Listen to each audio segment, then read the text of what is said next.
I know the FTC also operates a do not call registry and collects consumer complaints about telemarketing calls. The do not call registry is effective when law-abiding telemarketers actually will comply with it.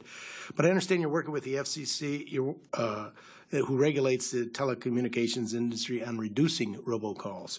What actions are being taken against telemarketers that inappropriately target Americans? Yeah, so this is a multifaceted approach. Obviously, this is a very high priority for us. So we do law enforcement. So an example of that is we had a big sweep a couple of months ago involving a large number of state and local law enforcement partners. So we do that.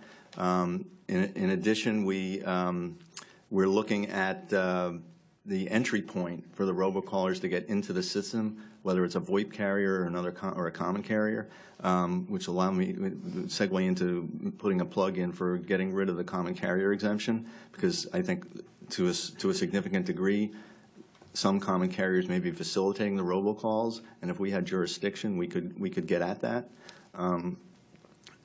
So those are the. Oh, and the other thing we did is we ran a technology contest, which in order to generate solutions for robocalls, and that produced several different technologies that are actually on the market now. One is called NomoRobo, and the other is Robokiller.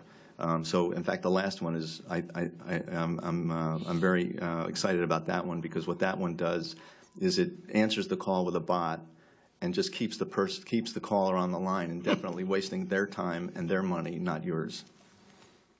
I certainly appreciate that. Do you foresee, and I know I'm just about out here, Mr. Chairman, but foresee when Americans can expect a reduction in robocalls? That's really hard to say. One of the things that we work with the FTC and encourage them to do is what's now being implemented, which is the Shake and Stir program. So that would require identification of the calls. So that would dramatically reduce spoofing. You should certainly see it with all the digits behind it, but it'll be a local number as it appears on your TV. Right. Oh yeah. So the FCC is working with the carriers to try to fix that problem. Thank you very much, Mr. Chairman.